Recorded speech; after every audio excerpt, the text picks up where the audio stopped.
Welcome to the Channel Partner Podcast with James Alexander, a series of interviews with leaders from the IT channel here in Ireland. I'm joined today by Lorcan Cunningham, CTO and founder of Savenet Solutions. Lorcan, delighted you're here. Thanks very much for having me. I'm delighted to be here. Good. Now, give me the elevator pitch. Savenet Solutions, like you were explaining it to someone who didn't know you. So we've had many iterations of the company, but today we would describe ourselves as a security-first, cloud-first IT MSP. Okay. So we're very much focused on bringing our customers on the security journey from day one. So within the first 6 weeks of coming on board, you're aligned to Cyber Essentials Plus and ISO security controls and standards from day one. Whether or not the customer wants to go down the route of paying to get certified is up to them, but we bring everyone to that level, basically. Okay. Now, I'd like to dig into how this all began in the first place, because you're mad enough to start a business. It wasn't an MSP, was it, at the very start? No. Well, actually, before Savenet, what were you doing? And then how did it lead into starting the company? Well, how far back do you want to go? Because back in college, in DCU, there was a work placement scheme whereby your third year, second semester, you went to work in the IT sector. Okay. And I was doing electronic engineering in DCU at the time, and I ended up working for a startup company that was implementing SAP systems. And I kind of started, my first job was working on the Guinness Ireland Group project to roll out SAP throughout the whole of Guinness, huge Ireland project. and UK. It was huge. Yeah. And it was great fun, a massive learning experience. And when I worked with those guys, I became a team lead after about 6 weeks, and I got to run my own project team on the Bertelsmann Group project out in Baldonnel. There's a place called manufacturing. Yeah, there were Sonopress. They made all of the CDs for music artists and all of the Microsoft CDs. I don't know if you remember the Microsoft network. You used to get these huge big books with like 50 or 100 CDs in them. You know, did everything from the single jewel case to the double. But that's what you used to have to install, right? Into computers. Yeah. So if you're a Microsoft partner, you would have got this huge big book of CDs, and they were all pressed in this place called Sonopress in North Dublin, and they were putting an SAP in there, and I was putting a project team to basically put together a list of people to test the new systems that they're putting in. They're building a brand new module for SAP at the time, and I was team lead on that. And then so basically worked from March straight through to the end of the semester, and then you continued on during the summer. And then when it came to the end of the year and going back to college, the company asked me, would I stay on and take a year out instead of going back to college, because they were growing really fast, and they were in a shared services office, and they were going to go and buy a greenfield office, and like it was bare walls, brand new building, had to be plastered even, and carpets to hold up, but all the technology had to be put in. So all of the networks and the phone lines, a whole comms room had to be built, and a whole server room and everything had to be built. So their IT manager at the time was also a SAP basis consultant from South Africa. His mom got sick and he had to go back to South Africa. And then he turned around to the owners of the business and says, listen, Lorcan's been working with me on this whole project. He can take over, no problem.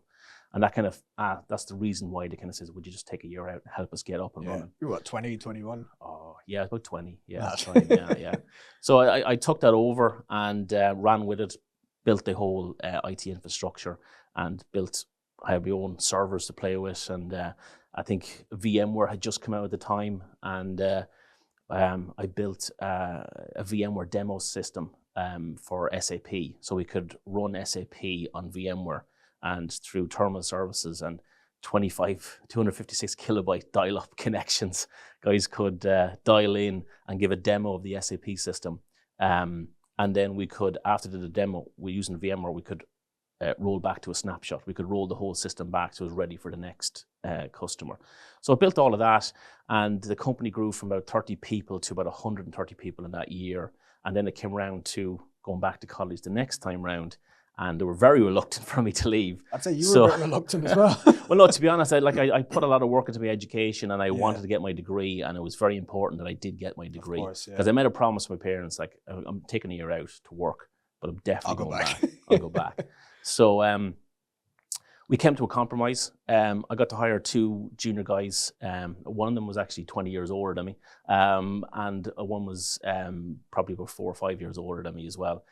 So I had a senior network engineer and a junior help desk person, and I hired those to basically help run the day-to-day.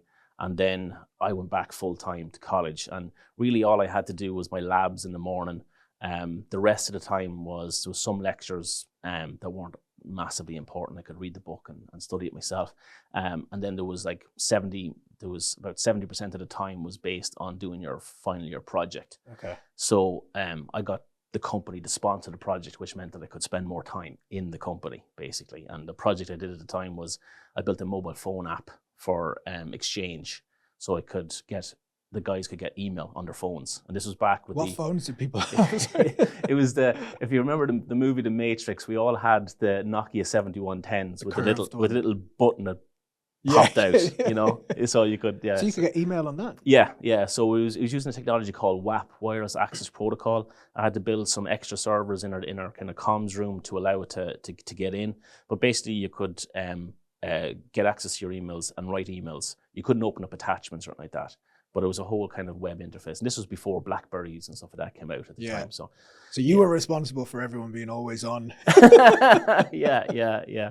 I just didn't realize at the time, like I could have made a fortune with that app, but it was just something that I needed. I just needed a project that would be good enough for DCU to accept and that I could work on when I was and still do my day job. So I was basically full-time student, full-time running the IT department in a growing company. Yeah. And we had engineers all over the world, basically, between Australia, West Coast America, East Coast America.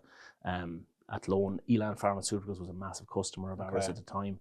And were you still doing SAP implementations? Yeah. Like the company EPC at the time were an SAP consultancy, so we were purely there to implement SAP into large corporates and do the training, and then do the after sales service and support when the system went live. And then when I kind of graduated from DCU, then I was officially full time with the company. I went to the UK and did my SAP Basis training. So I did 6 weeks of training with SAP over in Heathrow. Yeah. And so Basis is it's someone that controls the entire SAP system. Yeah. SAP is so big that you can only really get certified on a small section of it. So SAP Basis was where we built the environment. So building the operating systems, installing the software, building your dev system, your test system, your UAT, your user acceptance training system, and then your production system, or you might have pre-prod and then production, and making the connections between each, because everything you built in dev got pushed up into tests, got pushed into the configuration, got pushed. So we had to have all the connections in place.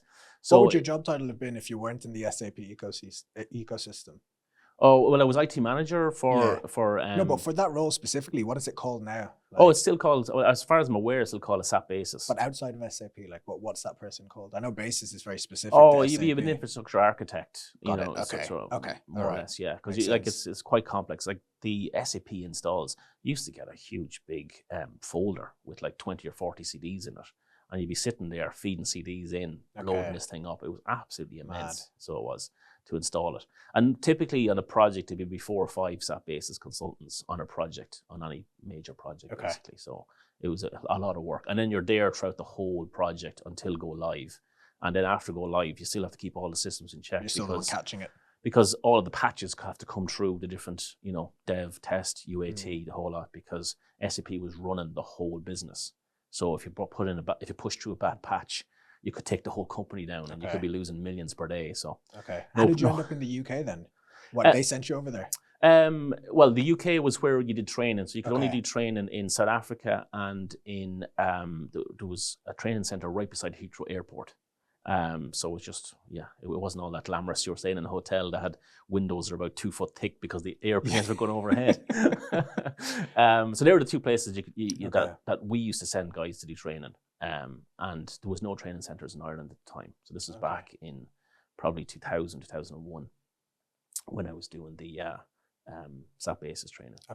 And then fast forward from that, then in 2003, 2002, there was Elan Pharmaceuticals hit a financial issue when they knocked like 80 billion off the stock market in Ireland. The pension funds got absolutely hammered, and EBC went from like 130 people down to 30 people in the space of about 2 months. I managed to hang on for a while. Coincide with the .com burst as well? Yeah, like... it was like a collection of things between Y2K. So the company grew off the back of Y2K because everyone was putting in SAP systems to get over their legacy systems and to try and avoid any issues with Y2K. And then you had the 9/11 attack happened. And that wiped out a lot of VC companies in the two towers. And a lot of companies went to the wall because the funding ran out. So it was a collection of not a huge amount of money out there, and the .com bubble burst around the same time. So there was a lot of money wiped off the stock market. And there was still, in Ireland, there was a building boom going on. So the building sector and everything around the building sector was still going crazy. But in the IT world, there was a massive cull of people in the IT world.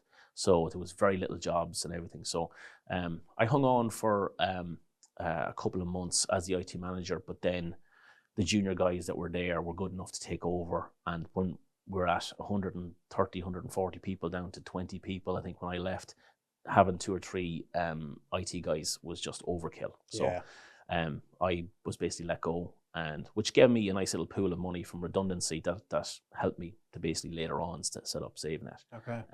But I got put back in as a contractor in a couple of weeks because they got a health board HSE kind of contract, and they needed SaaS basis people. So I actually got back in. I lost my IT manager role, but I came back as a SaaS basis. Probably on a higher rate than what you I was, yeah. I was earning an awful lot more money as a contractor. And that tied me over for a couple of months. And then there was no projects going on in Ireland and SAP at the time. And I ended up having to go to the UK to work on, I think I worked on 2 or 3 different projects over there. One of them was actually building SAP as a SaaS solution. Wow. And I helped build, I totally forgot about that now. I actually helped build the infrastructure in a data center to allow small businesses to use SAP. Because inside SAP, you could carve it up into different tenants called clients, is what SAP called them. And it'd be a standard build. There wouldn't be any fancy configuration on it, but it allowed them to go to a company with 20 people and go, here's SAP. You can use it as a financial system, and you can use it for in your warehouse. Is that what SAP Business One is now? No. SAP Business One was, as far as I'm aware, and I have to fact check this, but it was a separate company that SAP bought. Probably to replace that. To get the, to basically get the SMB startup companies. So as they grew, they're in the SAP ecosystem. And then when they get to a certain size, going, okay, we're going to go to the big daddy SAP system. No, the company that I worked with over in the UK, there was no affiliation with SAP themselves. They were just another company that says, we're going to take SAP and we're going to turn it into a SaaS solution ourselves, basically. And I was there to basically build it in the data center and set the whole system up. And then they went out and sold it on a per user per month basis. And this was back in 2002, 2003. So this was way before Salesforce. It was actually called ASP, Application Service Provider, was what the industry was calling these guys. Mad. So it was evolved into SaaS. Yeah, it was pre-SaaS. Wow. Yeah. So I was involved in one of those companies. And then I went and did a bigger project with an insurance company in the UK, and I was having to fly in every Monday morning, come home every Friday. The life of an IT consultant. But like it was a killer, because typically, like I said, on a project that size, you'd have 4 guys and you could share the workload, where I was the only one on the project. So I was working from 8 in the morning to 11 o'clock at night. I would always stop at 11, so I'd be in bed by 12, so I could get 8 hours sleep or 7 hours sleep, and then you'd finish early on a Friday to catch the flight home. And I did that for 6 months, but it was an absolute killer. Like it was like sitting the Leaving Cert exam every week, basically. The glamour would have worn off, I'd say, very quickly. It was just it took me about a month, I think, to recover from it, like the amount of hours I'd put in. But that kind of work ethic is what kind of spurred me on to set up Savenet, I suppose. Is that the fact that I thought I had a really good job, and then just like that, I was made redundant. And that didn't sit well with me, that I wasn't the master of my own destiny, that at any stage, you could lose your job, and if you have a mortgage or like that, and that was quite scary. So more scary than taking the leap, obviously. Yeah, I think so because I can always depend on myself. I put in the work, and if you put in the work and work hard, I think you get the rewards. And when I was IT manager with EPC, and we had 130 guys all over the world, we had very expensive laptops with critical project data on them. And I had come up with a way of how we're going to protect this data. So I found a software company in the US that would allow us to put a client on each of these laptops and a server back in Dublin, and using our 20 grand a year, 256 kilobyte lease line at the time, which was huge money and terrible speed, but it was rocket speed for when everyone else was on 16K and 32K modems, to allow us to basically, when the guys got home from the office, went to their hotel rooms, they could plug into a phone line in the hotel room, and then it would back up all the data that just changed that day. Okay. So before they went out, we'd back up everything, and then as soon as they went out, then it was only the files that they worked on that day. So you're only talking about maybe 10, 20 files, and you're talking about kilobytes of data. But then we could store it back in the office, and then the users could restore the data themselves. Okay. And I had that in the back of my mind. This is a really good idea. When the bandwidth gets better, because I was managing all the backups for all the servers that I was running, and everything was on tape. And I had a guy come on a courier bike, bringing me tapes every day, and I was swapping him with tapes. I was going to some warehouse in the far side of Dublin someplace, and you don't know whether they're going to be bashed around on the back of the bike. And whether you're talking about actual VCR tapes? Well, no, they're little LTOs. Okay. They're called tapes, yeah. So the store, anything from 16 gigs up to terabytes of data now is what they store. And that's the tape level backup. That was how we backed up systems. Okay. And to have an offsite backup was someone physically took that tape and took it offsite. That was someone's job. That was someone's job. Tapes, Korean tapes, yeah. And it's still going on today. Like this, it still happens today. Okay. Not as much though. But that was where the idea for Savenet came from, is that we could be one of the first cloud backup. Now, it wasn't cloud. Everything in the internet was called online. So we were one of the first online backup companies in Ireland. Okay. So did you build a product yourself? No. We bought it from, we basically bought it as a license product from the US. And we initially How did you find them? Just searching on the internet, to be honest, looking up reviews. I was looking to build one myself. And when I was researching it, I came across a company in the US that was doing it. And I tested it out, and it worked. And then I went to my local enterprise board in Longford, pitched the idea, put together a business plan, paid for an accountant to do up all the figures for me and all the rest of it. Yeah, the projections. And stuff like that, yeah. And did they give you money? They did, yeah. I got about, I think, 11,533 euros or something like that of What's a that grant. Adjusted for inflation now? Oh, I'd say 50K? It's probably 20,000 or 30,000 now, yeah. And then I had my redundancy money. And between the two, I bought a server that could store 1 terabyte of data, which was a huge amount of storage back in 2005.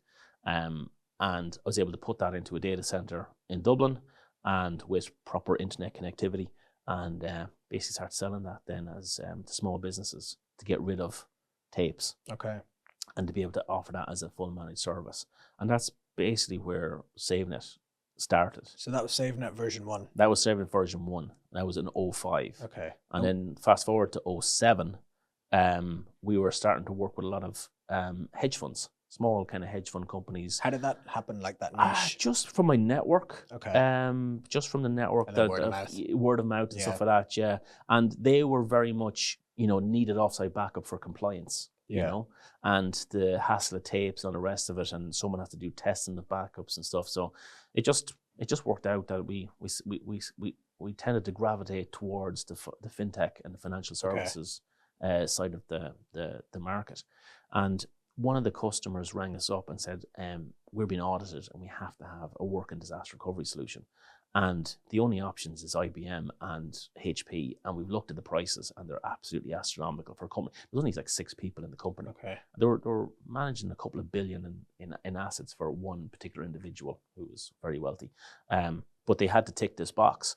And they were saying, you have our data in your data center. Is there any way you could recover that into a server and give us remote access to it? Yeah. And I said to myself, yes, we'll take a look at that and we'll come back to you. So it took us a couple of weeks. I had a really good guy from Poland who's a really strong networking guy. And between the two of us, and we had been working with VMware for years. I've been working with VMware from the very beginning when it first came out. And we came up with this way to build like a multi-tenanted disaster recovery solution in our data center that was in Dublin. And we came up with a way to do bare metal restores into virtual machines. And then for user access, we came up with a way to build Windows XP virtual desktops. And then we came up with a multi-tenanted connection broker to allow multiple customers to connect in and everything to be segregated. And then using VLANs and virtual firewalls, which was very hard to find at the time. We basically built the first multi-tenanted cloud solution, probably in the world at the time. Wow. It just didn't exist. Yeah. And we just had to find products on the market, whether it was open source or a product that was built for something else, but we could repurpose it for what we needed to suit the solution that we needed. Yeah. So we went back, I think when we designed the whole thing up, we needed about $250,000 in hardware and licenses and everything just to get started. So we went to our trusted bank, AIB, and they took a punt on us and gave us $250,000. Okay. And what year was this now? This was 2007. Okay. Yeah. So the guys came to me probably around January, February, and then we had it built up and running by about June, basically. Okay. And they were our first customer on it, and then we got a big write up on the Irish Independent, and Brilliant. but it was very it was hard to describe what that I called it Resurrect IT. Again, I'm not a marketing person, I'm an engineer, but and the word cloud hadn't been coined at the time. Yeah, DR as like 2009 or so, was it? Yeah, DR as a service hadn't been coined. So it was basically an online recovery service, and the difference being with like HP and IBM was that it was all typically it was tape based, and then it was syndicated hardware. So like 5 companies could be sharing the same server, and if 2 of those companies invoked DR on the same day, whoever made the phone call first got access to the server, and the other person didn't. And I thought that was just ridiculous as a DR service. And then you could go up a level and put in a lease line and replicate the data, and the cost of that alone, like the lease line would cost you 20,000-30,000 alone. Yeah. And then the software to replicate was really expensive as well. Okay. And then you'd have IBM charging and the HP charges as well on top of that. And then dedicated hardware, more cost. And then you had to have desktop recovery. So you had to have like all these desks with blank PCs on them, and then your image had to be pushed out, and everyone had to move from home and their office out to HP's DR center or IBM's DR center. And again, keeping up with the images of the every time software had to be changed, the image had to be updated, and all that had to be tested. And to do a DR test was a massive, huge operation. A lot of companies didn't do it because it just didn't have the manpower to do it. So when we decided to do disaster recovery as a service, we offered as a completely end-to-end solution, where if the IT manager and his whole team got taken out in a car accident or something like that and just they did not exist anymore, we could bring the environment up 100%. We could test all the applications. We could log into them and check that they worked. And in our SLA, in the 4 hours that was our baseline SLA, that within 4 hours, your users are ready to log on. And the fact that we had the virtual desktops, they could log on from home, from their home PC at the time. So and then some of our customers, the idea was they would go and rent space in a shared services office, and they'd all have laptops. And they'd bring their laptop, plug in, and that's when we used to do DR tests every year, and we would make our customers do DR tests at least once per year. We booked them in January, and we hold them to it. And we would make them so they would actually go to the shared services office, bring the laptop, hook up, and log straight in, exactly the way it would be in the event of a real disaster recovery. So we had customers that had DR with other providers and never tested it, or when they tested it, there was always something wrong, to having 100% DR tests that were 100% working all the time. Basically. Wow. So that's version 1. How do you go from that to then being... That's version 2. That's version 2, sorry. Yeah. But Deloitte Fast 50 last year, like 21 years and you're in the Deloitte Fast 50. What changed in between that? Yeah, so what we found out was that we were very niche in what we were doing with disaster recovery and backup and the other cloud services that we bolted on. And IT MSPs weren't basically working with us anymore. They were trying to do it in-house themselves. Okay. The technology was coming out that they could do it, that they could do DR themselves. It wasn't as complicated as what it was when we were doing it. Okay. Like we had a lot of IP in what we were doing. But then when the cloud, everything was going to, when Azure came out and AWS, there's DR tools designed specifically to replicate in and very simple, plug and play type stuff. Yeah. So anybody could do it. So we could see the writing on the wall that we weren't getting the growth. The growth figures wasn't there. Our customers are very loyal to us, but we kind of said that we're going to have to become an all-encompassing IT MSP, and I was always reluctant on being an IT MSP because I never liked the way IT MSP was done in this country. It was, bulk customers, set them up and then forget about them, and then a lot of them were run into the ground. No hardware refreshes done properly. No standardization done on desktops, and I just didn't want to be that type of IT MSP. It's just not in me. You know what I mean? There's a right way of doing things. Yeah. And so if we were going to do it, we were going to do it as a security focused IT MSP with full standardization. And Microsoft had this business premium license, whereby it had Intune in it, where we could do full desktop management. Okay. So we could have all the desktops on exact same version, and we could lock them down because everyone knows the Windows operating systems like Swiss cheese. So there's about 120, 140 registry keys that needs to be locked down to make it as secure as possible. Mm-hmm. And we could do that with Intune. Okay. So we kind of decided to build a security stack and build off Microsoft 365 and go with a cloud first mentality and try and move away from servers. Now, we have huge heritage in building cloud environments and VMware and huge infrastructure projects. No issue with working with servers. But the writing on the wall was that small businesses don't need them. You know, with the cloud that's there, with desktop as a service, SaaS as a service, software as a service, the need for a server is becoming less and less. And what we were finding was there were legacy IT MSPs out there that did not keep up with the times, and they wanted to keep customers on servers, and they were telling them that they needed a server, and that this cloud thing was just a fad or was too expensive and all the rest of it. So when we took over, we'd be taking over the servers, but gradually we kind of show them, listen, if you move to the cloud and we take this software and it becomes a SaaS solution, you don't need the server anymore, you know, with SharePoint and OneDrive and Intune. So that's basically how we kind of decided to do the switch. And I think because we were ISO certified in 2013, because doing DR for fintechs, insurance companies, reinsurance companies, they all wanted us to have this security standard, and lucky enough we had it ahead of before we were asked for it. Okay. It just meant that we always had an ISO mentality, so everything we do is always built to ISO 27001. That's just basically what we do. And then when we started to do Azure environments and Azure builds, by default, we would build it to ISO and CIS benchmarking standards. Okay. And that was basically non-negotiable, because if you're putting stuff in the cloud, you want to make sure that you're building it as securely as possible. There's no such thing as 100% secure. Yeah. But at the same time, you need to put in a conscious effort that your security is a focus. Yeah. And that's one of the things that we definitely have in Savenet is security and compliance is a focus. Okay, very good. I saw on your website that you've never lost a customer from poor service. Yeah. What do you put that down to? Probably my ADHD. I will not lose you. Yeah, no, I would take it personally. Okay. Yeah. So has it come close? No, to be honest, it's never come close. We've lost customers over the years with buyouts. Yeah. You know, and we had one French bank that were doing DR for years. Were a lovely company to deal with, and then they just made a decision to move all the IT back to France. Yeah. And that was it, and there was nothing we could do about it.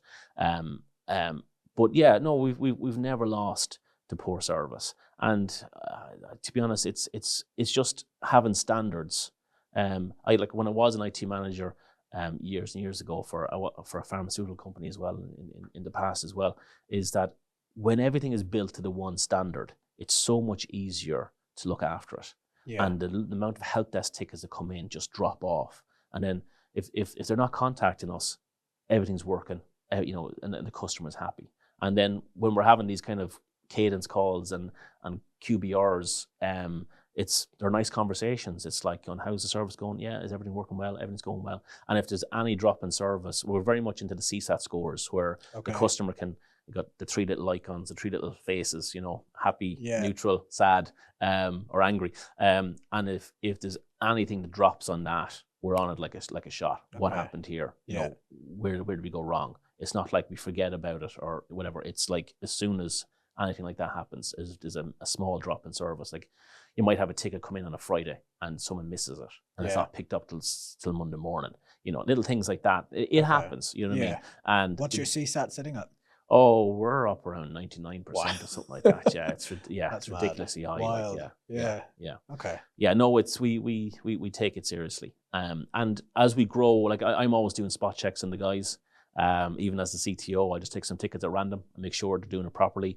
I'll take a look. We have some AI agents that I can scan tickets for sentiment. What the conversations are like on the tickets, and it comes back and tells me that these customers are waiting too long, or if there's anything negative going on the ticket, the AI agent will come back and tell me.